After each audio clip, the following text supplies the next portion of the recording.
जब तो ले आइयो माई शक्ति। आज सजय चंद्र कुमार क्रमांक है 1113। दिन सोमवार, तारीख 6 जनवरी 2025। और आज हमारे बीच में आदरणीय श्री आर एन पांडे साहब, retired additional commissioner commercial tax है। आपका जो विषय चल रहा है वो श्रीमद् भागवत षष्ठ स्कंद वक्तव्य 5। उसमें जो विशेष रूप से ले रहे हैं वो ले रहे हैं प्राचेतेश दक्ष के पुत्र अयुष्य तथा सब लाक्षु की निवृत्ति। आप ज्यादा समय लेते हो, आदरणीय पांडे साहब से निवेदन करते हैं कि आज का उद्बोधन जारी करें। आदरणीय पांडे साहब। ओ अपनी सकारात्मक ऊर्जा को केंद्रित करने के लिए सर्वप्रथम गायत्री मंत्र का उच्चारण करते हैं। ओम भूर्भुवः स्वः तत्सवितुर्वरेण्यं भर्गो देवस्य धीमहि धियो यो नः प्रचोदयात्। अब मैं दो वैदिक मंत्रों से प्रार्थना करता हूं।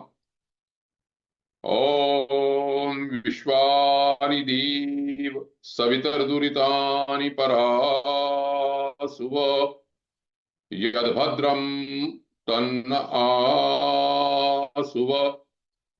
ओम अग्ने नयसुपथाराये अस्मान् विश्वानि देव वयुनानि विद्वान् युयोध्यस्मज्जुहुराणमेनो भूयिष्ठान्ते नम उक्तिम विधेम। हे सकल जगत के उत्पादक प्रकाश स्वरूप परमात्मन, आप हमारी बुराइयों को, दुर्व्यसनों को, आपत्तियों को दूर करें और जो कल्याणकारी हो वह हमें प्राप्त कराएं। हे सबसे अग्रणी अग्नि स्वरूप परमेश्वर, आप हमारे सारे कर्मों को जानते हैं। आप हमको सन्मार्ग पर ले चलते हुए समृद्धि प्राप्त कराएं। इसमें जो भी बाधाएं आए उन्हें आप दूर करें। हम आपको बारंबार प्रणाम करते हैं। ओ सदैव की भांति सर्वप्रथम आदरणीय श्री अरविंद कुमार शर्मा जी का बहुत आभार, जिनके कारण यह स्वाध्याय चिंतन परंपरा चल रही है। और मैं विशेष रूप से इसलिए आभारी हूं कि उनके कारण ही श्रीमद् भागवत जैसे शास्त्रीय सदग्रंथ में उन्होंने बोलने के लिए मुझे प्रेरित किया और मैंने अपनी यथा बुद्धि इसको पढ़ने के उपरांत आपके समक्ष अपने विचार में रख रहा हूं। इसमें जो श्रोतागण हैं वो तो अपने अपने अनुसार, अपनी रुचि के अनुसार, अपने स्तर के अनुसार ग्रहण करते हैं, लेकिन मेरा इसमें मुझे बहुत लाभ मिल रहा है, क्योंकि जब मैं इस ग्रंथ को पढ़ रहा हूं तो पहली बार जितना सुना और जितना पढ़ा उससे अलग ही चीज इसमें दिखाई पड़ती है। ये शास्त्रीय सदग्रंथों की विशेषता है कि आप गीता में बचपन से पढ़ता हूं तो अभी भी नई चीजें मिलती हैं। वेद उपनिषद का भी यही मामला है, और कोई भी, चाहे रामचरितमानस हो, कुछ हो। तो स्वाध्याय करने के लिए ये तो नहीं कह सकता मैं कि मैं ब्रह्म की प्राप्ति, आत्म साक्षात्कार की स्थिति तक पहुंचा हूं, लेकिन उसकी प्रेरणा अवश्य मिलती है। और श्रीमद् भागवत ग्रंथ ऐसा है जिसमें कि बारंबार बारंबार हमको सन्मार्ग दिखाने का प्रयास किया गया है। अस्तु, उसके साथ ही जितने भी हमारे बौद्धिक श्रोतागण हैं इस समय मौजूद दिखाई पड़ रहे हैं, आदरणीय सीकरी साहब हैं, गोकुल मुंदड़ा जी हैं, राजेंद्र कुमार जी हैं, अभिषेक शर्मा जी और अन्य जो हैं माता जी हैं, तो उन सबको मैं प्रणाम करता हूं।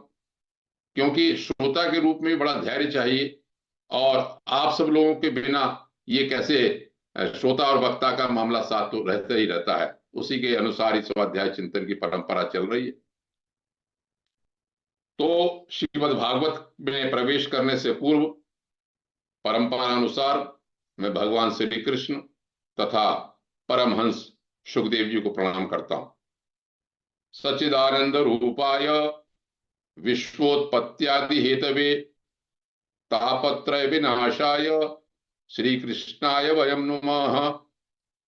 यम प्रव्रजन्तमनुपेतमपेत कृत्यम द्वैपायनो विरह कातर आजुहाव पुत्रेति तन्मयता तरवोभिनेदोस्तम सर्वभूत हृदय मुनिमानतोस्मि। आदरणीय श्री वागी शर्मा जी भी दिखाई पड़ रहे हैं, उनको मैं प्रणाम करता हूं। तो प्रबुद्ध श्रोतागण, आदरणीय श्रोतागण, जैसा कि आप विदित हैं कि प्रथम जो विगत वक्तव्य है वह छठे स्कंद का ही प्रकरण था। छठे स्कंद में जो मैंने बताया कि यह लीला, परम सुखदेव जी ने कहा कि यह पोषणम तदनुग्रह, ये भगवान के पोषण करने की, कृपा करने की, अनुग्रह करने की लीला का चैप्टर है ये। इसमें अजामिलोपाख्यान के द्वारा पहले बताया गया कि केवल एक नाम के स्मरण से ही आदमी को मौका मिल सकता है अपने को सुधारने का, करने का। उसी तरह से आगे जब प्रचेता के पुत्र प्राचेतस दक्ष ने सृष्टि करनी चाहिए तो उन्होंने भगवान की स्तुति हंस गुह्यक स्तोत्र के नाम से की। दो वक्तव्यों में मैंने यथामति श्रुतियों पर, उपनिषदों पर, गीता पर आधारित व्याख्या का प्रयास किया। मेरा प्रयास यही है कि कथा तो आप सब जानते हैं, बहुत आसानी से कह सकते हैं, लेकिन आखिर क्या ऐसी बात कही, क्या ऐसी सीक्रेट बात, गोपनीय बात, महत्वपूर्ण बात इनमें रखी हुई है कि भगवान की प्राप्ति होती है, अपने अपने मार्ग, चाहे प्रवृत्ति है, निवृत्ति मार्ग है, उससे ही हमें रास्ता सन्मार्ग मिलता है। अस्तु, हंस गुह्यक स्तोत्र की स्तुति करने के उपरांत जो मैंने पिछला वक्तव्य छोड़ा था वह यह था कि भगवान प्रकट हुए, प्रसन्न हुए। उन्होंने ये कहा, हे प्रचेतस दक्ष, आप जिस उद्देश्य से मेरी स्तुति कर रहे थे, मैं बहुत प्रसन्न हूं आपकी श्रद्धा से, और तुमने इस विश्व की वृद्धि के लिए तपस्या की है। यहां पर ही एक बात महत्वपूर्ण आ जाती है सामने, जो मैं आपके सामने रखना चाहता हूं। यहां पर यह कहा, भगवान की तरफ से यह कहलवाया गया, परमहंस सुखदेव कहते हैं कि ममैष कामो भूतानाम यद भूयासुर विभूतयः। इसका अर्थ यह है कि यह मेरी इच्छा है कि जगत के समस्त प्राणी अभिवृद्ध हों, समृद्ध हों। ममैष कामो, एक शब्द का यहां पर प्रयोग किया गया, काम का। थोड़ा सा इस पे विचार कर लेते हैं। सामान्य भाषा में, सांसारिक रूप में काम को बुरा माना जाता है, लेकिन जब हम आध्यात्मिक क्षेत्र में आते हैं, सात्विक स्त्री पे आते हैं, तो ये समझते हैं कि ये भगवान की ही शक्ति है। कैसे? ये सब ग्रंथों से प्रमाणित होता है। ग्रंथों से यह प्रमाणित होता है कि वेद का जो 10वें स्कंद में 129वां सूक्त है, नासदीय सूक्त, उसमें लिखा कि पहले अंधकार था, पहले कुछ नहीं था, मृत्यु नहीं थी, जीवन नहीं था, फिर कामस तदग्रे संवर्तताधि, काम हुआ, उससे ही जो अव्यक्त संसार था वो व्यक्त हुआ। ये तो हुई वेद की बात। उपनिषदों में भी बार बार ये बात कही गई। उपनिषदों में ये कहा कि ऐतरेय उपनिषद की तो शुरुआत ही, प्रथम अध्याय का, प्रथम खंड का प्रथम मंत्र ही यही है, स ईक्षत। वो जो परम तत्व था उसने संकल्प किया, ईक्षण किया, क्या कि लोकानुसृजा इति, मैं प्रजा की सृष्टि करूं। इसी तरह से और ग्रंथों में यह कहा, जहां पर कि तैत्तरीय उपनिषद है, वहां पर भी यह कहा कि सो कामयत, वह परम तत्व ने इच्छा की। क्या इच्छा की? बहुश्याम प्रजा येति, मैं बहुत हो जाऊं, सृष्टि मेरी बढ़े। इसलिए कहा कि तपो तप्यत, विचार किया, संकल्प किया, तपस्या की, तब सर्वम इदम असृजत, सब कुछ ये ब्रह्मांड जो है, ये पूरी सृष्टि जो है उसने बनाई। एक और बात काम के बारे में समझ लें आप, श्रीमद् भगवत गीता में तो भगवान ने काम को अपना रूप ही बताया, लेकिन वहां ये कहा कि धर्मा विरुद्धो भूतेषु कामोस्मि भरतर्षभ। हे अर्जुन, मैं धर्मा विरुद्धो भूतेषु काम, 7/11 ये श्लोक है कि धर्म के विरुद्ध न हो, धर्म के खिलाफ जो चीज नहीं है, ऐसा जो काम है वो मैं ही। जब मैं इस पे विचार कर रहा था, उपनिषदों को देख रहा था, तो काम के शब्द में के लिए ये बड़ी महत्वपूर्ण बात सामने आई। क्यों? मैं जब उपासना करता हूं, कादि विद्या इत्यादि में देखता हूं, तो या तो काम जो है बड़ा महत्वपूर्ण लगता है। क्यों महत्वपूर्ण लगता है? तो उसकी पुष्टि उपनिषदों से होती है। काम में दो शब्द हैं, क और अम। दो चीजों से, क और अम से मिलकर काम बनता है। मैं जब वेद पढ़ रहा था, अध्ययन कर रहा था वेद का, तो अम के बारे में बड़ी महत्वपूर्ण बात आई सामने। ये भी आपको जानना चाहिए, इसलिए कि आप बिल्कुल काम को सोच के ये न कहें कि नहीं कुछ नहीं है। नहीं, भगवान की शक्ति अम के बारे में क्या कहा? अथर्ववेद में ये लिखा हुआ है कि अमोस्मि, मैं अम हूं, शक्ति हूं मैं। सोपिता कमिति लिखा है, अमो अमो नामासी अमाहिते सर्वम हृदयम कामोस्मि। हाँ, अहम अमो अहम अस्मि, वहां पर लिखा अमो अहम अस्मि। अथर्ववेद का मंत्र है ये, 14/2/71 का, कि मैं अम हूं। वहां पर जो व्याख्या की गई उसकी वो कहा प्राण शक्ति। जो परम तत्व की जो प्राण शक्ति, दो चीजें हैं ना, रई और प्राण, एनर्जी और मैटर। ये शुरू से ही बात हम लोग कहते आ रहे हैं, चाहे प्रश्नोपनिषद हो चाहे कुछ भी हो। तो जो उसकी एनर्जी वाला हिस्सा है वो अम है, और क जो है उसका सुख स्वरूप है। कई बार बता चुके हैं कि कस्मई देवाय हविषा वेदेम, परम तत्व ईश्वर जो है वो सुख स्वरूप है। तो जो सुख रूप की जो प्राण शक्ति है वो काम है। इस अम के बारे में छांदोग्य उपनिषद में भी कहा गया, काफी लिखा उसमें, प्राणो ब्रह्म, कम ब्रह्म, खम ब्रह्म।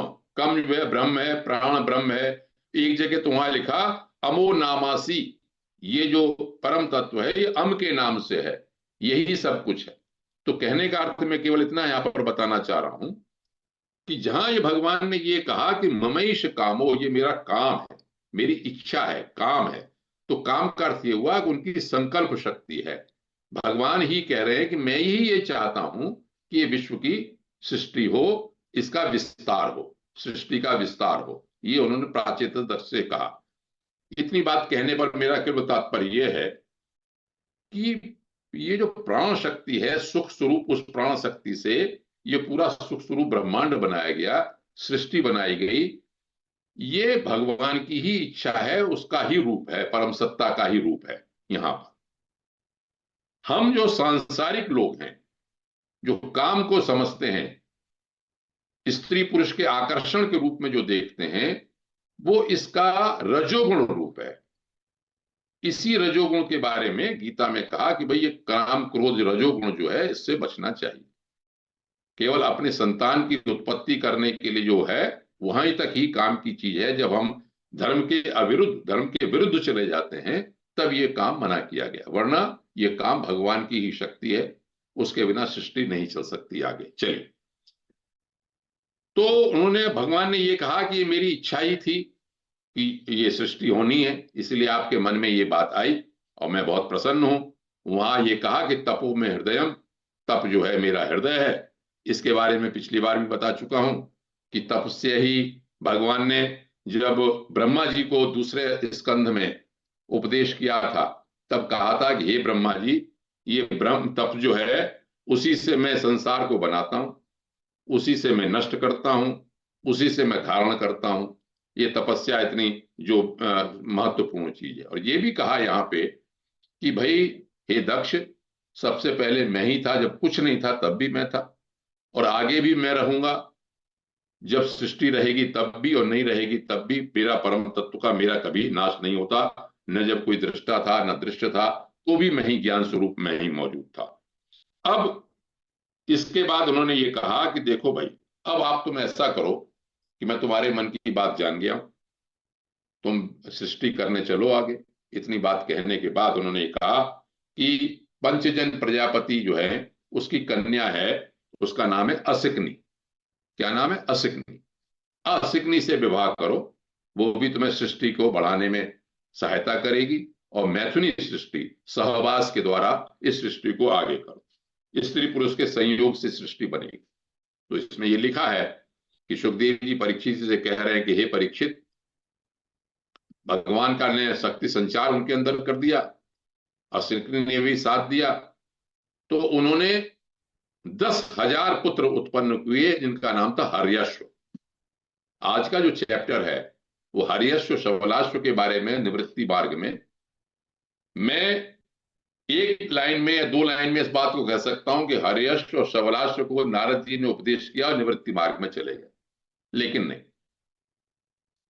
असली बात यह जाननी चाहिए कि निवृत्ति मार्ग में क्यों चले गए, आखिर नारद जी ने क्या बात कही और उन पुत्रों ने क्या सोचा।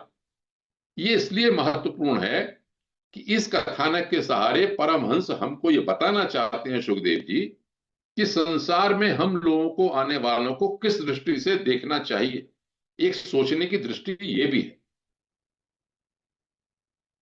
तो 10,000 पुत्र हर्यश्व जो हुए, वो सभी, इसमें लिखा है, दक्ष के पुत्र एक ही स्वभाव एक ही आचरण के थे।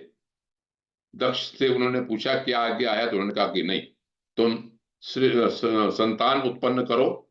संतान उत्पन्न करने की आज्ञा दी, तो उन्होंने कहा अच्छा, उसके लिए हम तपस्या करने जाएंगे। तो इसमें लिखा है कि सिंधु नदी के किनारे पश्चिम देश में कोई नारायण सरोवर नाम की जगह थी, वहां पर तीर्थ था वो, और वहां पर बड़े बड़े सिद्ध पुरुष निवास करते थे। वो लोग वहां पर गए, उन्होंने नारायण सरोवर में स्नान किया। नारायण सरोवर में स्नान करते, जैसा आप नाम समझ रहे हैं, तीर्थ में जाते हैं बुद्धि सात्विक हो जाती है, तो वैसे भी पवित्र लोग थे और बुद्धि उनकी सात्विक हो गई और भगवान में उनका मन लगने लगा। अब नारद जी को तो से देखते रहते हैं कि भाई कौन योग्य व्यक्ति है, उसको भगवान के रास्ते में लगाया जाए। ऐसी ऊर्जा है, ऐसी शक्ति है वो तो श्री नारद तो नारद ने देखा कि भाई इतने विद्वान भागवत लोग और योग्य, मोक्ष के योग्य ये लोग हैं, और ये सृष्टि में लगने जा रहे हैं, संसार में लगने जा रहे हैं। तो वहां पर वो आ गए, और आकर उन्होंने क्या कहा, ये बड़ा इंटरेस्टिंग बात है कि प्रतीकात्मक एक बात पहेली के रूप में रखी उन्होंने, कि भाई तुम संसार को, पृथ्वी को रचने जा रहे हो, पृथ्वी पर अपनी सृष्टि करने जा रहे हो, तो इस पृथ्वी के बारे में जान तो लो। ये पृथ्वी कैसे नष्ट होती है, अंत इसका क्या होता है, इसके बारे में भी जान लो। और उन्होंने कुछ बातें कही, वो सुनने लायक है, पर उसकी व्याख्या आगे होती है। ये कहा उन्होंने कि भी देखो, एक ऐसा देश है, हर्यश्व लोगों से कहा कि एक ऐसा देश है जिसमें एक ही पुरुष है। ध्यान से सुनते रहे इसको, फिर आपको आपके खुद भी समझ जाएंगे क्या कहना चाहते हैं, आगे व्याख्या होगी। कि एक ऐसा देश है जिसमें एक ही पुरुष है, एक ऐसा बेल है जिससे बाहर निकलने का रास्ता नहीं, एक ऐसी स्त्री है जो बहुरूपिणी है, और वो जो एक पुरुष है वो ऐसा है, उस व्यभिचारिणी स्त्री का पति है। एक पुरुष है, एक बिल ऐसा है जिसमें अंदर वो निकलने का रास्ता नहीं है, बाहर निकलने का। बहुरूपिणी स्त्री है, व्यभिचारिणी स्त्री है, पुरुष उसी का पति भी है। फिर ये कहते हैं एक ऐसी नदी है जो आगे भी जाती है और पीछे भी जाती है। इंटरेस्टिंग बात कही उनका। एक ऐसा विचित्र घर है जो 25 पदार्थों से बना है। फिर कहा कि एक ऐसा हंस है जो, उसकी कहानी बड़ी विचित्र है। हंस और 25 तत्वों तो से आप समझ ही गए हो कुछ इशारे में, आगे चलते हैं। फिर उन्होंने कहा कि ऐसा चक्र है जो छुरे और वज्र से बनता है और अपने आप घूमता रहता है। हे हर्यश्व, जितने तुम लोग हो सब, तुम जब तक इन सब चीजों को समझ में नहीं लोगे, तब तक तुम सृष्टि कैसे करोगे, इस बात को समझो। अब कूट वचन कहते हैं इसको, संस्कृत में कहते हैं कूट वचन, जैसे पहेली कहते हैं उस तरह से, या प्रतीकात्मक रूप में कहते हैं।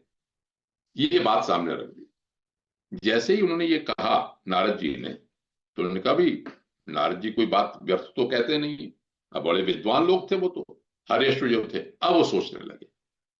अब यहां पर जो 10-12 श्लोक हैं, इसमें 9 श्लोक ऐसे हैं जिसके अंत में एक पद आया है ये कि किम असत कर्मभिर भवेत।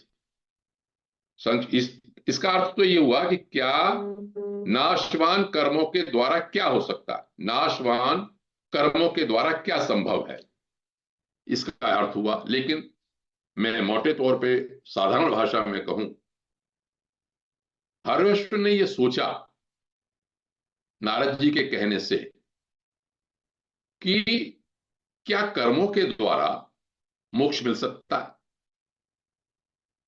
मैं आपका ध्यान शुरुआत से, शुरू में कही गई शौनक जी की बात से, शौनक जी को जो सूत जी ने कहा उस बात पर ध्यान देता हूं। किम श्रेया, शास्त्र सारा कह, बड़ी खास बात है इस ग्रंथ की, बार बार लौट फेर के आपको, अभी हर्षगुह्यक में कह चुके, उससे पहले अजामिलोपाख्यान में कह चुके, उससे प्रचेता के बारे में कह चुके, भवाटवी के बारे में कह चुके, पुरंजनोपाख्यान में कह चुके, वही बात कह रहे हैं, बार बार कह रहे हैं।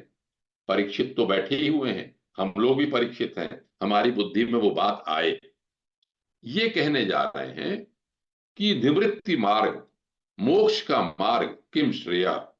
जैसे बार बार मैं कहता हूं, आपने सुना है कि नचिकेता ने जब पूछा यम से तीसरे उसके कि भाई इसके बारे में क्या होता है, आत्मा का तत्व क्या है, तो श्रेय और प्रिय 2 मार्ग बताए, और उसमें कहा कि श्रेय मार्ग जाने वाला ही सबसे अच्छा है।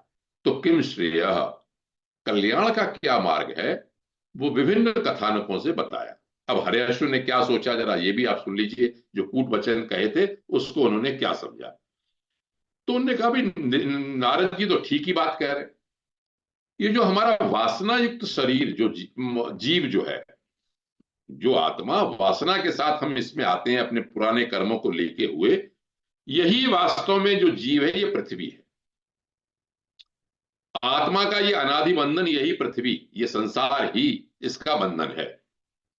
और जब तक इसका हम अंत नहीं देख लेंगे, मतलब जो वासनाओं का जीव का समाप्ति नहीं हो जाएगी, छुटकारा नहीं मिल जाएगा, तब तक हम मोक्ष के लायक नहीं रहेंगे। इतनी बात उन्हें समझ में आ गई। तो अब उन्होंने फिर वही बात कही कि मोक्ष के अनुपयोगी कर्मों में लगे रहने से क्या लाभ है। किम असत कर्मभिर भवेत, किम असत कर्मभिर भवेत, जिन कर्मों से हमको मोक्ष नहीं मिल सकता उनसे क्या लाभ है। ये बात मेरे विचार से कठोपनिषद से उठाई गई है। मैं अपने वक्तव्यों को बार बार उपनिषद और वेदों से जोड़ता हूं, ये बताने के लिए कि श्रीमद् भागवत को अगर ये कहा गया कि वेद उपनिषद का सार है, ये गलत नहीं कहा गया। कठोपनिषद में यम ने नचिकेता से एक वाक्य कहा, श्लोक कहा, उसको मैं थोड़े कह के हिंदी में इस बताने का प्रयास करता हूं कि हे नचिकेता, नहीं अध्रुव ही प्राप्यते ही ध्रुवम तत्, वो नश्वर नाशवान नहीं है, वो शाश्वत चीज है, वो परम सत्ता शाश्वत है, वो नश्वर चीजों से प्राप्त नहीं हो सकता। जिनको खुद नाशवान है उससे अनश्वर चीज, शाश्वत चीज प्राप्त नहीं हो सकती। वही बात यहां पर ये कहते हैं कि जो कर्म हमको फंसा देते हैं, जो मोक्ष के मार्ग को नहीं दिखाते, हम सृष्टि करने जा रहे हैं, तो ये बिल्कुल ठीक कह रहे हैं कि जब तक हमारे वासना युक्त इस जीव का वासनाएं समाप्त नहीं हो जाती, तब तक हमारे कैसे मोक्ष मिलता है, उन असत कर्मों से क्या लाभ है। एक तो ये कहा इन्होंने। दूसरा ये कहा कि भाई देखो, ईश्वर तो साक्षी है, चाहे वो जागृत, स्वप्न, सुषुप्ति तीनों ही अवस्थाएं हैं, इनसे भिन्न है वो, सबका आश्रय है वो, किसी का आश्रय कोई नहीं। देखिए ये सब बातें बार बार आप सुनते हैं, लेकिन ये बार बार इसलिए कही जाती है कि हमारी बुद्धि में किसी तरह से बैठ जाए, किसी तरह से। तो उन्होंने कहा कि जो सबका आश्रय है, उसका आश्रय कोई नहीं है। जो अपनी जागृत, स्वप्न, सुषुप्ति, इन तीनों अवस्थाओं से परे है, तुरीय जिसे कहते हैं। तो जब तक उस परमात्मा को देखे बिना, हम उनको समर्पित किए हुए बिना ही कोई कर्म करते रहेंगे, उससे क्या लाभ है? दूसरा तर्क ये दिया उन्होंने, किम असत कर्म वीर भवेत। परमात्मा को जाने बिना, परमात्मा से को समर्पित किए बिना कर्मों को करने से कोई लाभ नहीं। अब उन्होंने कहा कि ये बिल जो था उसके बारे में बताया कि बिल है, उसमें रास्ता नहीं। तो उन्होंने कहा भाई जैसे पाताल में कोई बिल में चला जाए वापस नहीं आ सकता, तो उन्होंने कहा कि ये जो ज्योतिमय स्वरूप भगवान है, उस परमात्मा को प्राप्त करके कोई दोबारा से लौटता नहीं। न च पुनरावर्तते न च पुनरावर्तते, वेद कहते हैं दोबारा लौटना नहीं होता। गच्छन्ति अपुनरावृत्तिम, गीता में कहा 11:7 में कि उसकी आप पुनरावृत्ति नहीं होती, चला गया तो चला गया। वो बिल ऐसा है, रास्ता उसमें लौटता ही नहीं। तो बिल क्या है? वो अंत हृदय में बैठा हुआ है। अंत शरीरे ज्योतिमयो शुभ्रो। यहां पर जो बात कही कि ज्योतिमय प्रकाश स्वरूप परमात्मन है, तो मुंडक उपनिषद में एक मंत्र है, उसमें ये कहा कि हमारे हृदय में, हमारे शरीर में ज्योतिमय सत्ता बैठी हुई है। यम पश्यन्ति यतयक्षिण दोषाः, जिन लोगों के दोष समाप्त हो गए हैं, अंतःकरण निर्मल हो गया है, वो इसको देखते हैं और गच्छन्ति अपुनरावृत्तिम, उसके बाद फिर लौटते नहीं है। गीता में बड़ा अच्छी तरह से कहा कि अर्जुन, यद गत्वा न निवर्तन्ते तद्धाम परमम मम, जिसको जाकर दोबारा लौटना नहीं होता, मेरा वही धाम है। तो हर्यश्व ये कहते हैं कि वो बिल तो ये ठीक बता रहे हैं कि उसमें जाने का तो है, पर लौटने का रास्ता नहीं। परमात्मा के पास पहुंच गए, उसके बाद लौटने नहीं है। तो हम ऐसे कर्म क्यों करें कि हम कर्म के बंधन में फंस जाएं? कर्म करेंगे, सृष्टि करेंगे, फिर हमको फल मिलेगा उसका। तो हम कर्म क्यों करें? तो फिर कहा किम असत कर्म भीर भवेत। जो असत कर्म है, जो वास्तव में नश्वर कर्म है, उनसे हमें कर्म से बंधन में डालने वाले हैं, उनसे क्या होता है? अब बात आई, उन्होंने कहा बहुरूपिणी स्त्री है। तो हरिहर्ष ने कहा ये तो ठीक कह रहे हैं भाई, ये बुद्धि जो है वो हमारी बहुरूपिणी स्त्री है, तरह तरह का विवेक करती है, तरह तरह का सत्व रज तम, तरह तरह के गुण धारण करती है। और जब तक इसका अंत नहीं कर देंगे, हम विवेक प्राप्त नहीं कर लेंगे, तो हमारी शांति हमको नहीं मिलेगी। अधिकाधिक कर्म करने से हमें कोई लाभ नहीं। ये भी तर्क दिया उन्होंने। और ये भी कहा कि भाई ये स्त्री ही उल्टा स्त्री के समान, ये बुद्धि ही उल्टा स्त्री के समान है। इसके संग से क्या होता है, जो जीव है उसकी स्वतंत्रता समाप्त हो जाती है, वो अपनी इच्छा से इसे नचाने लगती है, और ये कहां कहां भटकता फिरता है। तो उन्होंने कहा कि भाई जब तक हम ये न जान लें कि बुद्धि की गति कितनी है, हमारे अंदर विवेक न जग जाए, तब तक कर्म करने से क्या लाभ है? फिर उन्होंने वही बात कही, किम असत कर्म भेद भवेत, नश्वर कर्मों को करने से क्या लाभ है? अब नारद जी ने कहा था एक नदी है जो आगे भी बहती है और पीछे भी बहती है। तो हरीश ने सोचा है क्या है? उनका माया है। ये माया सृष्टि भी करती है और प्रलय भी करती है। अब उनका भी जो प्रयास करते हैं, इससे इसको बिल्कुल कठोरता से प्रयास करते हैं कि हम माया को खत्म कर देंगे, तपस्या करते हैं, विद्या करते हैं, तर्क का सहारा लेते हैं। तो वो कहते हैं कि उनके अंदर अहंकार, क्रोध, लोभ इत्यादि ऐसे गुण पैदा हो जाते हैं कि माया और तेज चलने लगती है। यहां पर एक बात कही कि जो लोग, आप लोग कोई नदी या गंगा जी या किस तरह के किनारे पे कहीं रहे हो, उन्होंने देखा हो, जैसे मैं गंगा जी के किनारे रहा हूं, उसकी धारा किनारे पे बहुत तेज होती है। जब नहर चल रही है तो नहर के किनारे की जो है उस पर धारा तेज है, बीच में, बीच की धारा की, बीच के करंट के फ्लो की अपेक्षा। तो यहां पर ये लिखा है इन्होंने कि जो तपस्या इत्यादि को उसका दमन करने का जो प्रयास करते हैं, किनारे का सहारा लेते हैं, वो और तेज चलने लगती है। तो उन्होंने कहा कि भाई उस वेग से पुरुष अनभिज्ञ है, तो तब तक जब तक हम इस माया को जान नहीं लेंगे, तो ये माइक कर्म, माया में फंसे हुए हम कर्म करेंगे तो उससे लाभ क्या है, ये हरेश्वर सोच रहे हैं। देखिए है क्या, निवृत्ति मार्ग में जाने की तैयारी। नारद जी ने ये कहा कि भाई इस संसार में फंसो मत,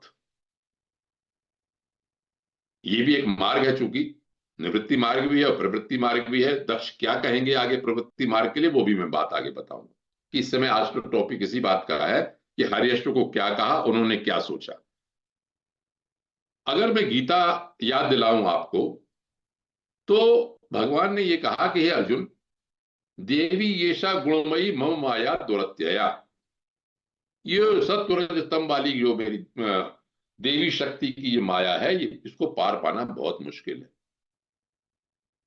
लेकिन वहां पर एक सूत्र दे दिया भगवान ने, ये गीता का 7/14वां श्लोक है कि मायेव ये मामेव ये प्रपद्यन्ते मायाम एताम तरन्ति ते।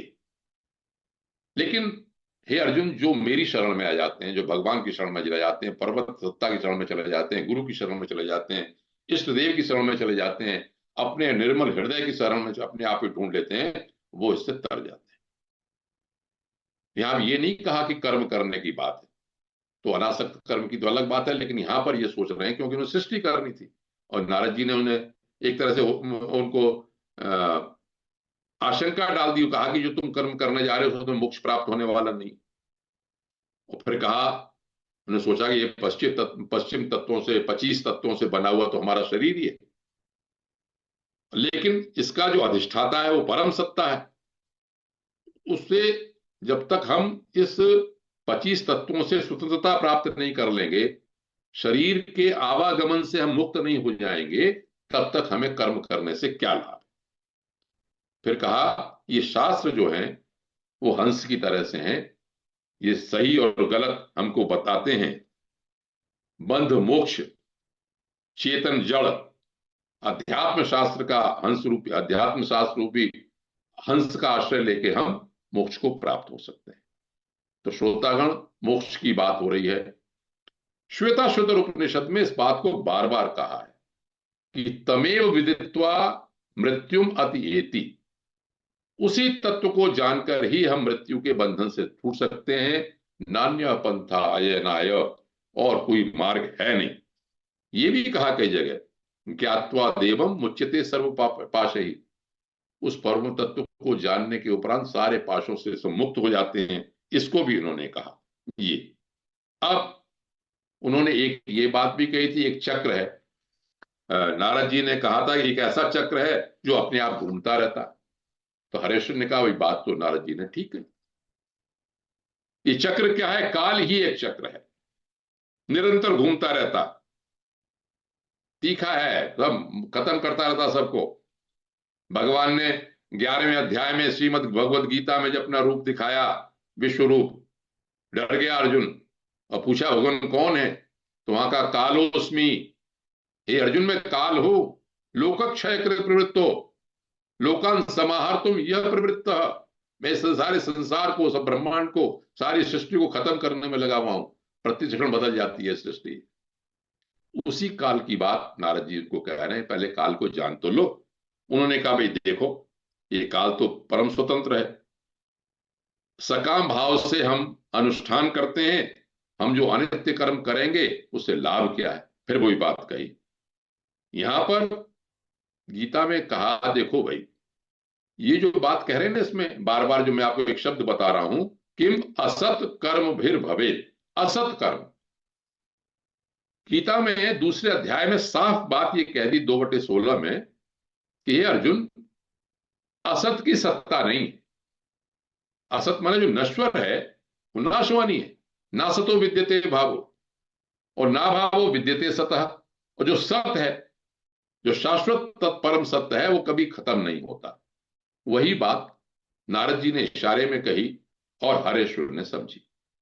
हरेश्वर ने जब ये समझा कि सकाम भाव से अनुष्ठान करने से कोई लाभ नहीं, किम असत कर्म वीर भवेत।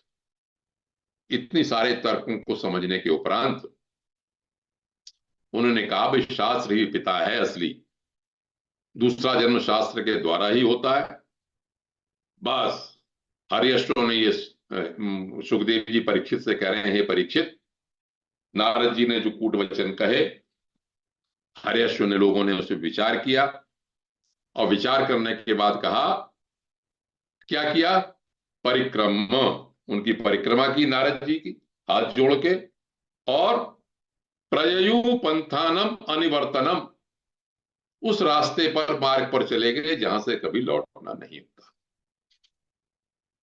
यद गत्वा न निवर्तन्ते, जिस मार्ग पे जाकर फिर लौटना नहीं होता, तद धाम परमम मम। मैं कहता हूं कि इन पंक्तियों को अब जब अध्ययन या सोच के बोलने के लिए कहता हूं, तब मुझे लगता है कि बचपन से मैं पढ़ता आया गीता को, और वास्तव में क्या बात कह दी है, और बार बार क्यों सुनना चाहिए। हमारा लेवल सोचने का, हमारा मन का भाव कभी संसार में लगे रहे, युवावस्था में अपने संसार के काम करते रहे, कभी अच्छे भाव आते हैं। जब अच्छे भाव आते हैं तो लगता है कि नहीं भाई, बात तो सही कही। हरेश्वर तो पवित्र लोग थे, उनका मन अंतःकरण पवित्र था, तो उनको समझ में आ गया कि भैया मोक्ष मार्ग के पथिक बन जाओ, किम श्रेय, शास्त्र सारा का वही बताते हैं, यही श्रेय है, मोक्ष मार्ग के पथिक बजाय निवृत्ति मार्ग के, वहां पर वो चले। नारद जी भी अपने रास्ते चले। दक्ष प्रजापति को पता चला, दक्ष प्रजापति को पता चला कि भैया नारद जी ने तो बहका दिया हमारे बच्चों, तो बहुत शोक हुआ, उनको पश्चाताप हुआ। उन्होंने कहा अच्छी संतान थी हमारी इतनी, अब वो भी नहीं रही, तो अच्छी संतान का रहना, वो एक गृहस्थ का पक्ष भी चल रहा है इसमें, तो शोक का कारण है। तो ब्रह्मा जी को पता चला, ब्रह्मा जी ने दक्ष प्रजापति को बहुत सांत्वना दी। उन्होंने कहा कि नहीं भाई, आप फिर प्रयास कीजिए संतान उत्पत्ति के। तो इस बार उन्होंने फिर प्रयास किया, 1,000 पुत्र पैदा हुए, जिनका नाम था शबलाश्व। पहले 10,000 थे, अभी 1,000। या तो आप कह सकते हैं शक्ति में इतने हों, जो भी रूप रहा हो, जो बात भी है। शबलाश्व को भी उन्होंने वही आज्ञा दी, कहा जाओ भैया, तुम्हें संतान उत्पन्न करना है। संतान उत्पन्न करने के लिए उन्होंने कहा अच्छा, उसी नारायण सरोवर पर वो भी चले गए तपस्या करने के लिए, और वहां पर वो अपना उन्होंने तपस्या प्रारंभ की। मंत्र बड़ा महत्वपूर्ण है, जो भी तपस्या करना चाहें वो कर सकते हैं, इसमें मंत्र लिखा है।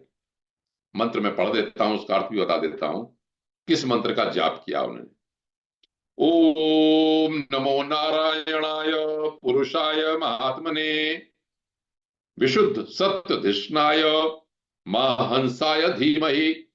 जैसे गायत्री मंत्र बोलते हैं, तत्सर्वतुर्वरेण्यम भर्गो देवस्य धीमहि। क्या चीज धारण करने के लिए कहा, तो वह मंत्र दोबारा सुन लीजिए। ओम नमो नारायणाय पुरुषाय महात्मने, नारायण को, पुरुष को, महात्मा को ओम, ओम के साथ, प्रणवाक्षर के साथ। विशुद्ध सत्व धिष्णाय, जो विशुद्ध सत्व हैं, पवित्र हैं बिल्कुल ही। महाहंसाय, महाहंस हैं, हंस के बारे में काफी मैं व्याख्या कर चुका हूं। हंस का मतलब विशुद्ध अंतःकरण के लिए पवित्र बिल्कुल जो मूर्ति है, धीमहि, हम उसको धारण करते हैं। तो ये मंत्र, ओम नमो नारायणाय पुरुषाय महात्मने, विशुद्ध सत्व धिष्णाय महाहंसाय धीमहि, इस मंत्र की तपस्या की उन्होंने। अब लग गए इसमें, उनका मन लगने लगा भगवान के उसमें। नारद जी को चैन नहीं पड़ा। नारद जी ने कहा कि ये तो लोग फिर लग जाएंगे, इतने इस लायक नहीं है, इस संसार के लायक, ये तो निवृत्ति मार्ग लायक है। नारद जी वहां पर फिर आ गए, और नारद जी ने ये कहा कि भाई दक्ष प्रजापति के पुत्रों, मैं तुमसे कुछ सलाह देता हूं, परामर्श देता हूं, उसको सुन लो। क्या कहा कि अन्नच्छित्ताम अनुपदवीम भ्रातृणाम भ्रातृवत्सलाः। देखो, योग्य भाइयों का काम यह है कि वह अपने बड़े भाइयों से अगर तुम प्रेम करते हो तो उसी मार्ग पे जाओ। जैसे हम लोग कहते हैं ना, महाजनो ये गतस्स पंथा, बड़े लोग जिस रास्ते पर चले हैं उसी रास्ते पे जाना चाहिए। क्यों? कि तुम्हारे भाइयों ने श्रेष्ठ मार्ग का अनुसरण किया। तो तुम क्यों उस मार्ग पर नहीं जाते हो? और पुण्यवान लोग ही होते हैं जो इस मोक्ष धर्म के रास्ते पर जाते हैं। इतनी बात कह के शबलाश्व को नारद जी तो चले गए। अब शबलाश्व ने फिर सोचा, तो उन्होंने कहा बात तो ये ठीक ही कह रहे हैं। यहां पर एक बात लिखा कि नारदो अमोघ दर्शन। नारद जी का जो दर्शन है वो अमोघ है, व्यर्थ नहीं जाता, अपना असर वह प्रभु छोड़ के ही जाता है। और नारद भक्ति सूत्र में तो उन्होंने ये लिख दिया कि सत्संग अमोघ दुर्लभश्च। महापुरुषों का जो साथ है वो दुर्लभ होता है, अमोघ होता है। दुर्लभ तो है ही, लेकिन अमोघ माने उसका प्रभाव होता ही होता है, चाहे कुछ कर लो। तो यहां पर लिखा कि नारदो अमोघ दर्शन। नारद तो भैया उनका जो देख लिया, उन्होंने कह दिया वो चाह रहे हैं वही किया उन्होंने। उन्हें पता था कि बस एक झटका देना है इनको, किनारे पे पहुंचे हुए लोग हैं तपस्या के, एक जरा सा सहारा लगाया और बस गए। तो शवलाश ने भी ये कहा कि उस मार्ग के पथिक बने जो अंतर्मुखी वृत्ति से प्राप्त होने योग्य, सुंदर भगवत प्राप्ति के अनुकूल था, और उस मार्ग को गए जो जिससे न कोई लौटा है और वो अब न लौटेंगे। तो शवलाश भी चले गए। इतनी कहानी यहां पर होने के उपरांत अब ये जो निवृत्ति वाली बात है ये समाप्त होती है आज के टॉपिक की। आगे क्या हुआ, दक्ष प्रजापति को पता चला कि ये तो इन्होंने मेरे इन बेटों को भी बहला दिया और मोक्ष मार्ग में डाल दिया, निवृत्ति मार्ग में चले गए ये। अब बहुत गुस्सा हुए, अब क्रोध आ गया उनको। अब नारद जी से कहा उन्होंने, उन्हें पता लग गया कि चौपट कर दिया है। नारद जी पे क्रोधित हुए, उनके मिलने पर क्रोध के मारे दक्ष प्रजापति ने कहा। अब यहां पर जो बात है वो क्रोध में हो सकती है, लेकिन एक दूसरा पक्ष भी जो मुझे लगा, गृहस्थ वाला पक्ष, वो भी समझना चाहिए। उन्होंने कहा देखो भाई, तुम मेरे बालक जो नए थे, उन्होंने भिक्षुकों का तो रास्ता तुमने दिखा दिया, सन्यासियों का उनको। उन्होंने ब्रह्मचर्य से अभी ऋषि ऋण भी नहीं उतारा, यज्ञ से देव ऋण भी नहीं उतारा, प्रोत्तोत्पत्ति से पितृ ऋण भी नहीं उतारा, और कर्म फल के नश्वरता के संबंध में उन्हें कुछ ज्ञान नहीं था, तुमने उन्हें भिक्षुक मार्ग बना दिया। कहने का मतलब क्या हुआ, जो सामान्य लोग हम लोग हैं गृहस्थी वाले, ये मार्ग कोई गृहस्थी का निम्न मार्ग नहीं है।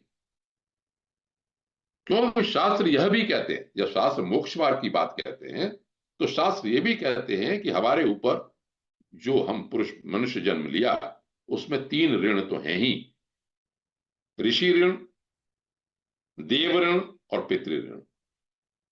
हमको अध्ययन भी करना है, गुरुओं की सेवा करनी है, दूसरों को पढ़ाना भी है, यज्ञ इत्यादि भी करने हैं, अतिथियों की सेवा भी करनी है, और माता पिता की भी सेवा करनी है, संतानोत्पत्ति करके युग संतान करके संसार को चलाना भी। तो तुमने तो उनको वो जाने कुछ नहीं, और उनको तो बिल्कुल चौपट कर दिया उन्होंने।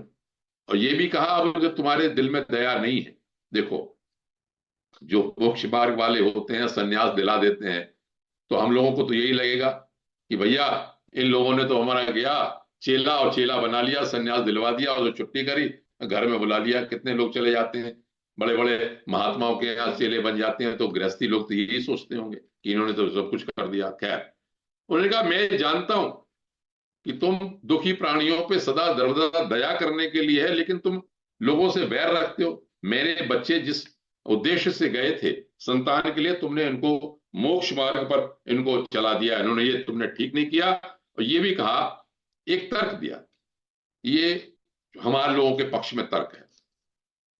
उन्होंने कहा कि तुम समझते हो कि वैराग्य से ही विषयासक्ति का बंधन कट सकता है, ऐसा नहीं। तो क्योंकि विषयों का अनुभव किए बिना उनकी कटुता कैसे अनुभव होगी, दुख रूपता अनुभव कैसे होगी। जब दुख रूपता का अनुभव होता है तब वैराग्य होता है। एक पक्ष ये भी है, एक पक्ष वो जो शवलाश और हर्षय के साथ किया नारद जी ने, एक पक्ष वो जो दक्ष प्राचेत दक्ष कह रहे हैं, जो हम लोगों के लिए भी है कि हम ये कहें कि विषयों को छोड़ दो। उन्होंने कहा नहीं, पहले हम लोगों को ये अनुभव तो हो कि हम विषय भोग कर रहे हैं तो दुख भी तो हमें अनुभव होता है, तब हम सोचते हैं कि भैया दुख है तो हम इससे अपना दूर चलें, इसको बहकाने इसलिए। फिर कहा हम सदगृहस्थ हैं, हम सदगृहस्थ हैं, इनकी मर्यादा का पालन करना चाहिए हमको। ऐसा नहीं है कि हमने कहा संतान उत्पत्ति की और संतानों से कहा कि तुम सृष्टि को चलाओ, तुमने कहा नहीं, इसको ये करना तुम्हारा ठीक नहीं है। तुमने पहले हमारे जो हर्यश्व थे उनको भी हटा दिया, सबलाश्व को हटा दिया, बहुत बड़ा अपकार किया, तुम वंश परंपरा का उच्छेद करने पर उतारू हो रहे। मैं एक बात यहां पर मुझे ध्यान आई कि जो वंश परंपरा वाली बात है ये शास्त्र सम्मत है, श्रुति सम्मत है। वेद में, वेद का तैत्तिरीय उपनिषद में खास तौर से जब शिष्य गुरुकुल में अपनी शिक्षा पूरी कर लेता था और गुरु जी से आज्ञा लेता था कि अब मैं जा रहा हूं अपने घर, तो वहां पर जो उपदेश देते थे, सत्यम व धर्मम चर, सत्य बोलो, धर्म का आचरण करो, वहां पर एक बात बहुत ही अब महत्वपूर्ण कहते थे, तैत्तिरीय उपनिषद में है ये कि प्रजातंतुम मां व्यवेच्छेदसी। गुरु ये कहता है कि तुम वंश परंपरा को उच्छेद मत करना। जो गृहस्थ में गया उसके लिए आवश्यक है, ये धार्मिक है, इसका एक दायित्व है कि वो वंश परंपरा का उच्छेद न करे। देखिए, वंश परंपरा का उच्छेद होगा तो महापुरुष कहां से आएंगे, संतान कहां से आएगी, अच्छे योग्य संतान कहां से पैदा होंगे, क्षत्रिय वैश्य सब कहां से आएंगे, सबके सब। तो इसलिए वंश परंपरा सदगृहस्थों के लिए चली है। और उन्होंने नारद जी को श्राप दे दिया। नारद जी को कहा तुमने बहुत दुष्टता का काम किया है, मूढ़ हो तुम, मूर्ख हो, मूर्ख का लोक लोकांतर में जाओ, अब तुम्हें श्राप देता हूं कि तुम कहीं टिक नहीं पाओगे एक घड़ी से ज्यादा, बस सब जगह टहलते रहो, भटकते रहो। तुम, नारद जी ने कहा ठीक है। नारद जी ने कहा बहुत अच्छा, दक्ष का श्राप स्वीकार कर लिया। वहां पर लिखा यहाँ पे कि साधुता देखो इसी में है कि अगर हमारे पास ताकत है अपकार करने की, दूसरे का नुकसान करने की, तो भी हम न करें। नारद जी तो महर्षि, देवर्षि, चाहे तो कुछ वो भी कह सकते थे, लेकिन नहीं, उन्होंने कहा नहीं ठीक है भैया, आप बड़ा अच्छा होगा कि मैं लोक लोकांतर में टहलता रहूंगा। अभी तक तो मैं कुछ ही जगह जाता था, अब मैं जब भगवान का नाम लेता रहूंगा, जो भी चेला मिल जाएगा उसको मैं सही रास्ता दिखाता रहूंगा। इतना कह के नारद जी वहां से चले गए। इसके उपरांत आज के वक्तव्य को मैं समाप्त करने से पूर्व ये कहता हूं कि इसके उपरांत दक्ष ने जो सृष्टि की, 60 कन्याएं जो हुई उनसे कैसे सृष्टि हुई, और एक आगे कहानी विश्व रूप की और नारायण कवच का जो महत्वपूर्ण प्रकरण आना है वो अगले वक्तव्य में आएगा। तो आज के वक्तव्य के बारे में मैंने दोनों पक्ष समझे।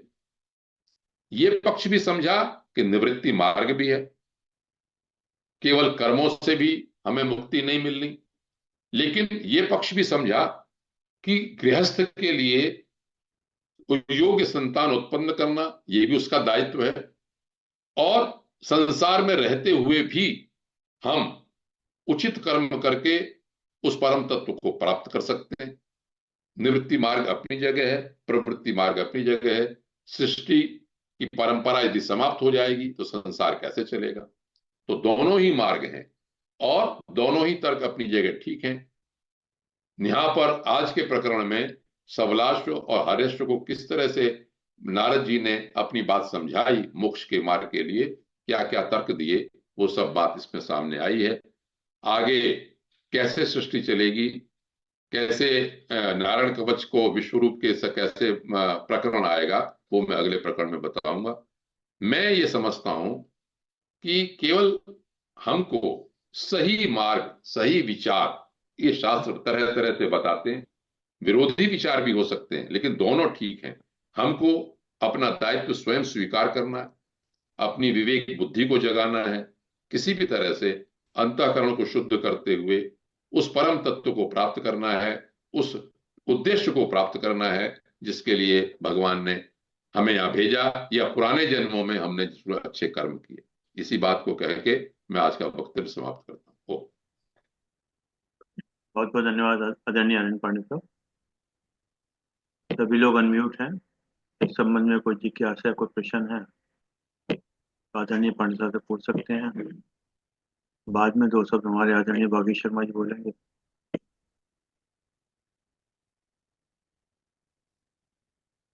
पांडे जी जो है गर्मी में है अपना हैदराबाद में, तो कोई ठंड नहीं होना है अपना। जिनको ठंडी लगी है वो पूछ सकते पंडित जी बहुत उत्तम, प्रणाम पंडित जी। धन्यवाद धन्यवाद देवश्री जी, आपके मतलब का था जी। हाँ बिल्कुल कमाल का था। एक तो आप मैं सोच रहा था हैदराबाद में, कि बुधवार हैदराबाद साहब को पढ़ा, बुधवार हैदराबाद में, साहब कुछ कहेंगे। देव ऋषि जी हैदराबाद का मेरा मतलब था। शहर है। मैं यहाँ 4-5 साल रहा हूँ, सन 78 से 82 तक। और ये मेरा शहर है। हमने बहुत अच्छा वक्त वहाँ बिताया था। अच्छा और आज वाह। तो कमाल कर दिया, आज का वक्तव्य इतना सरल था। किम श्रेय से लेके आप कहाँ पहुंच गए, बिल्कुल। श्रेय मार्ग प्रेम मार्ग में दोनों ये मार्ग ये ठीक है। ग्रंथ का कमाल है, बोधड़ा साहब तो इसका अध्ययन कर रहे और हैं। जब आप श्रेय मार्ग बोल रहे थे तो मेरे मन में खूब जोर से ये आ रहा था भी नहीं, मैं पांडे जी से आज लड़ूंगा पे नहीं। गृहस्थ गृहस्थ प्रेम मार्ग भी बुरा नहीं है। तो वो आपने अंत में खुद ही आप ही वो पहुंच गए। मैं क्या करूं, वो ग्रंथ ही इसका विलक्षण इस तरह का है ये, कि हाँ। सब चीजों का इसमें उत्तर है, सब चीजों का उत्तर है इसका। और मेरा बड़ा स्ट्रांग ओपिनियन हो रहा था, आप श्रेय मार्ग जा रहे हैं बार बार, निवृत्ति मार्ग। मैं कहा कि मैं अंत में बहस यही करूंगा, नहीं वो गृहस्थ आश्रम भी है। और लास्ट में आपने शुद्धि करते जाओ, अब अंतःकरण शुद्ध करते जाओ, अब गृहस्थी में जियो। ये ज्यादा कठिन है मेरे ख्याल से उस श्रेय मार्ग से। मेरे हिसाब से ये बोधड़ा साहब कुछ है मार्ग ज्यादा बताएंगे। कठिन है उससे। और बहुत बिल्कुल इतना क्लियर हो गया है। मेरा ख्याल है आज का कोई भी श्रोता ऐसा नहीं होगा जिसको ये बात, मुझे बिल्कुल क्लियर नहीं होगा भाई। यहाँ हो, इसी में आनंद में रहो। और आप उस प्रभु को पाने की बात है। जैसे गुरुदेव ने कहा भैया, तो आप अपना आप कल्याण करो, समाज का कल्याण करो, विश्व का कल्याण करो, यही सब कुछ है, यही सब कुछ है। तो बहुत अच्छा रहा, बहुत आनंद रहा। और आज तो कमाल हो गया, बहुत संक्षिप्त था और सिंपल था। और बिल्कुल एक सारांश था। मतलब कि सब चीजों का सारांश मिल गया बिल्कुल। पे कोई घबराने की बात नहीं है भैया। आप पागल मत होइए भी, मैं प्रभु की भक्ति नहीं कर रहा, मैं राम राम नहीं कर रहा, मैं नाम नाम नहीं कर रहा। अपनी शुद्धि का अंतःकरण को शुद्ध करते जाइए। और गृहस्थाश्रम में बहुत सब आश्रमों को आश्रम है, सब सब चीजों का यहाँ उपलब्धि है गृहस्थाश्रम में। सब तरह के आश्रम मिलते हैं। बहुत अच्छा, बहुत अच्छा रहा। हैं। गोकुल मुंद्रा जी कुछ कहना चाह रहे हैं मेरे ख्याल से। हाँ। पांडे साहब प्रणाम। प्रणाम। आज का उद्बोधन, आज का विषय बहुत ही सारपूर्वक था।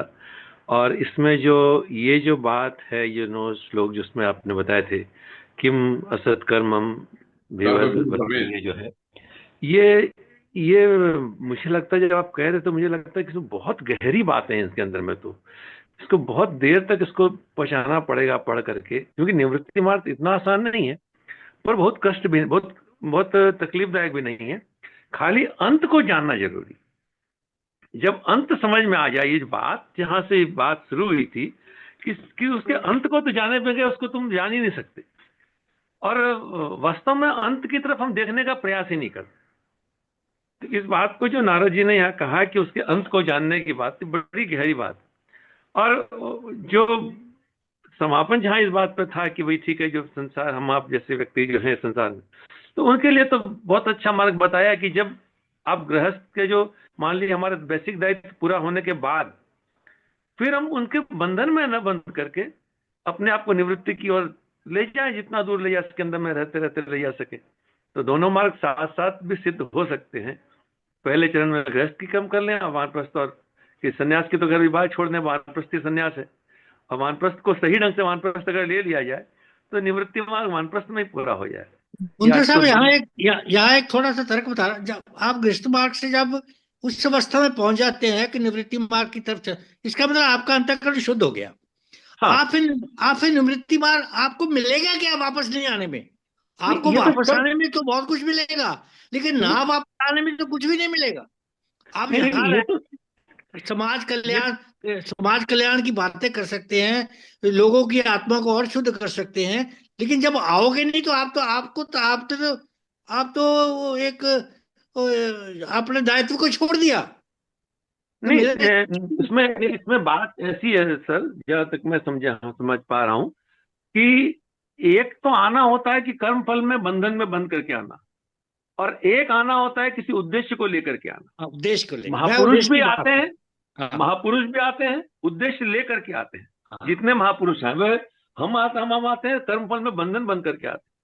तो ये हमें वापस आने न पुनरावर्तते का मतलब ये हुआ कि कर्मों के फल के बंधन में बंध करके ना आएंगे। अब आएंगे तो ईश्वरीय आदेश के साथ में आएंगे, उसके कार्य को पूरा करने के आएंगे, डेपुटेशन पे आएंगे, अपना काम करके चले जाएंगे। ठीक। मैं आदरणीय बुधड़ा साहब की बात से इस समय एक तर्क मेरे दिमाग में यह सोच आई है इस समय कि क्या ये प्रकरण हर्यश्व के बाद दक्ष प्रजापति का इसलिए है कि किम असत कर्म में भवेत, इन तर्कों से आप जान लें कि असत कर्म क्या है। जब इतनी बुद्धि बन जाएगी फिर संसार में जाए तो कोई दिक्कत नहीं है, जो गीता में हाँ, ऐसा बिल्कुल बहुत बढ़िया। बिल्कुल। तो आदरणीय संसार में रहने का मार्ग ज्यादा अच्छा है मेरे हिसाब से तो। नहीं, क्योंकि इसी से आप खुद हर्यश्व से ये कहलवा दिया किम असत कर्मवीर भवेत, असत कर्म क्या है, इनसे क्या क्या होता है, और उसके बाद संसार में इतना कब जान गए आप, कोई दिक्कत ही नहीं। चलिए, ये जॉर्ज साहब भी कुछ कहना चाह रहे हैं व्यासपीठ के लिए।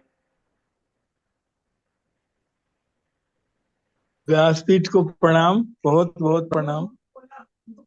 और मैं आपकी बात से एकदम सहमत हूं कि जो निवृत्ति मार्ग कठिन तो थोड़ा होगा, क्योंकि निवृत्ति मार्ग जब हम कहते हैं तो हम ये नहीं कहते हैं कि हम सुसाइड करवा रहे हैं सबसे। सुसाइड कर देह छोड़ने की बात तुरंत तो करते नहीं है। अब निवृत्ति मार्ग में हम चले गए, लेकिन देह में ही रहना है। जो भी वो उनके दक्ष प्रजापति के जितने पुत्र थे जिनको भेजा नारद जी ने, उनको देह छोड़ने के लिए तो तुरंत नहीं कहा था। देह में रहते हुए कुछ काम काम कुछ तो करना ही है उनको, चाहे तपस्या करना है, चाहे जो ध्यान करना है, कुछ करना है। तो वो मार्ग भी गृहस्थी जैसा ही है एक तरह लेकिन से। वहां भी निवृत्ति काम मार्ग करना ही है, वहां नि, काम नहीं करना है ऐसा नहीं कहा गया है। निवृत्ति निवृत्ति मार्ग में मार्ग में काम, निवृत्ति मार्ग में साथ दायित्व भी छोड़ दिए, कोई दायित्व ही नहीं है कोई। दायित्व हाँ छोड़ दिया, हाँ। दायित्व छोड़ दिया, लेकिन कहीं से कुछ तो करते ही हैं वो। नहीं, लेकिन इसलिए अब नागा साधु, अब नागा साधु को देख लें, वो क्या है, निवृत्ति मार्ग में ही एक तरह से जा रहे हैं, लेकिन वो भी चलते रहते हैं, करते रहते हैं, कुछ न कुछ करते हैं, सेवा ही करते हैं, लेकिन करते तो हैं। तो वो बात निवृत्ति मार्ग में भी करना तो कुछ पड़ेगा ही। प्रवृत्ति मार्ग में प्रवृत्ति, जैसे मुंडला साहब ने कहा, प्रवृत्ति मार्ग से होते हुए निवृत्ति मार्ग में जाओ, वो सबसे बढ़िया रास्ता। वो अच्छी बात है, वो तो बहुत ही अच्छा हुआ कि गृहस्थी में रहते हुए बाद में हम प्रवृत्ति को छोड़ दें और निवृत्ति में चले जाएं। ये तो बहुत अच्छा है, सबके लिए, कॉमन आदमी के लिए यही अच्छा है। हम जैसे साधारण लोगों के लिए यही अच्छा है कि हम अपना काम करते करते और फिर उसके बाद निवृत्ति में के तरफ जाएं। लेकिन जो बचपन में ही निवृत्ति मार्ग में चले गए, वो क्या कुछ सब कुछ छोड़ सकते हैं? क्या सब कुछ तो छोड़ नहीं सकते। काम करना ही है, उनको भी चलना है, फिरना है, लोगों को या मांगना ही है, चाहे भिक्षा मांग के खाएं, चाहे कैसे भी खाएं, खाना भी है, पानी भी पीना है, सब कुछ छोड़ भी नहीं सकते हैं। तो एक तरह से वो भी कर्म में तो लगे ही हुए हैं। ये बात मैं तो नहीं मान सकता, पता नहीं, मेरी समझ में नहीं आ रहा है। कर्म नहीं में तो वो नहीं, भी कहीं आपकी बात ठीक है। देखिए, उस तरह से हम तो, मैं अपनी बुद्धि तो नहीं जानता, मैं तो गीता की बात कहता हूं, नहीं कश्चित क्षणमपि जादु तिष्ठत्य कर्मकृत। भगवान कृष्ण ने कहा कि भैया देखो अर्जुन, कोई तुम काम छोड़ दो, ऐसा तो हो ही नहीं सकता कि कर्म न करो। लेकिन वो अनासक्ति की बात जो आ गई, कि सोच जो आ गई, असत कर्म भीर भवे, अगर हम जान गए कि नाशवान कर्म क्या है, हमें क्या करना है, तो उसके बाद कोई दिक्कत नहीं। ये वो मतलब ठीक है, वो ऐसा मैं ठीक है, समझता हूँ। वो सही है, वो तो सही। उसके बाद कुछ छूटना नहीं पड़ता, सब छूट जाता है। हाँ, छूट जाता छोड़ना छूट और छूट जाना का जो भेद है वही बड़ी बात।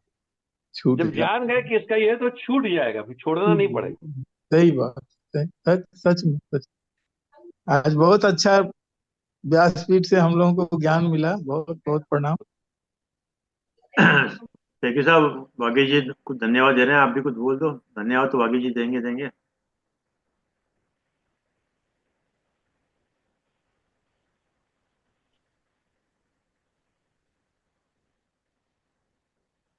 बुलवाना ही चाहते हैं आप? नहीं, खोल रहे हैं वो। हो गया, हो गया। ठंड है ना, ये अमृतसर में बहुत ठंड है। उंगलियां जो है। जी जी। दोनों मार्ग ठीक है सर, निवृत्ति प्रवृत्ति दोनों ठीक है। अच्छे प्रवृत्ति में लगे रहो। निवृत्ति निवृत्ति दोनों बाद में ठीक। चलता है।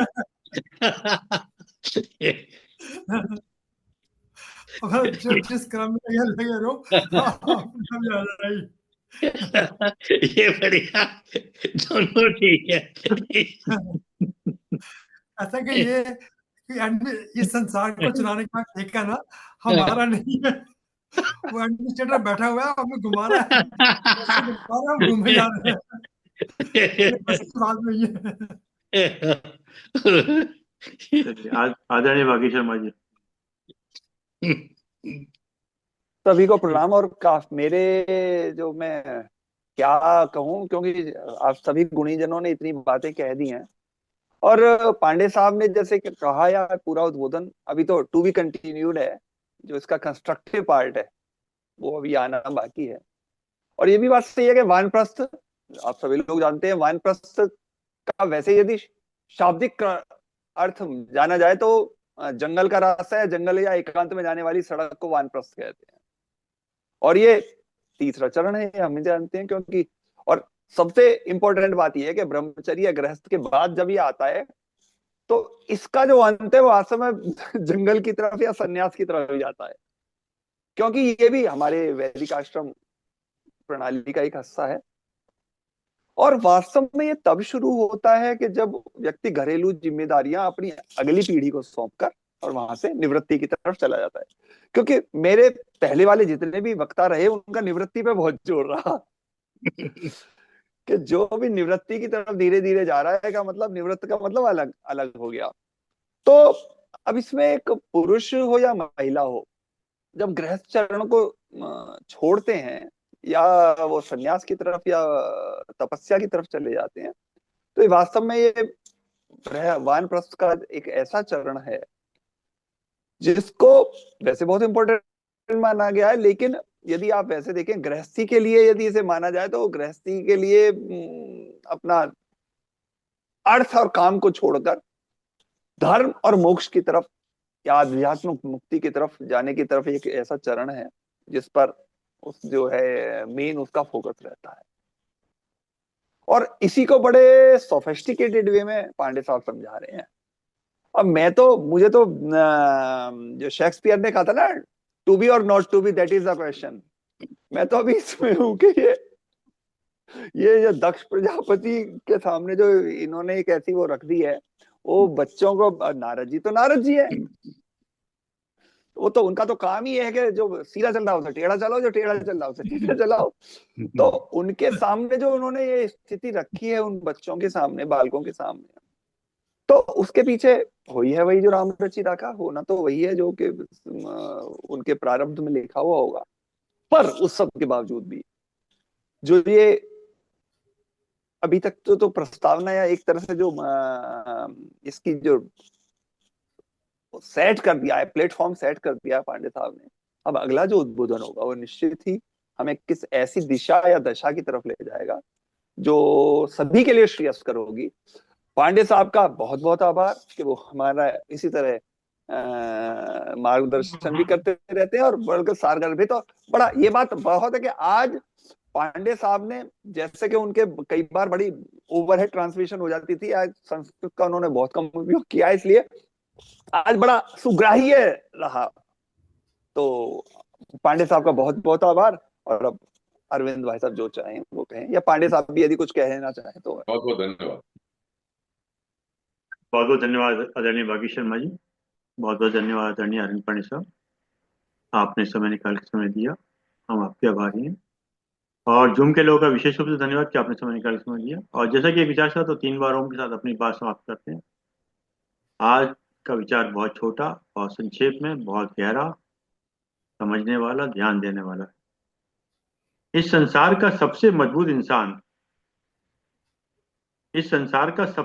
इंसान वही है जिसका हृदय टूटा, सपने टूटे और अपने भी रूठे हों, फिर भी वह कहे मैं ठीक हूँ। बहुत बढ़िया सर, बहुत बढ़िया। फिर भी वह कहे मैं ठीक हूँ। इस संसार का सबसे मजबूत इंसान वही है जिसका हृदय टूटा, सपने टूटे और अपने भी रूठे हों, वाह, क्या बात है। और फिर भी कहे बार मैं ठीक हूँ। मैं ठीक हूँ, ऑल इज वेल। मैं ठीक हूँ। आइए तीनों ओम का उच्चारण करते हैं।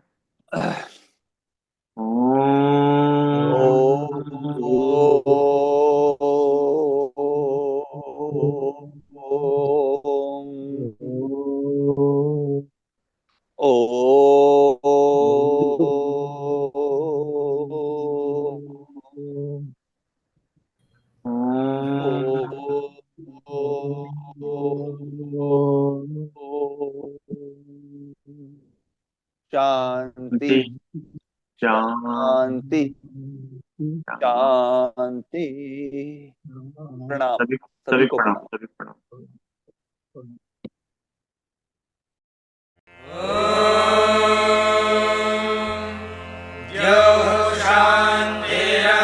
शान्तिरन्तरिक्षं शान्तिः पृथिवी शान्तिरापः शान्तिरोषधयः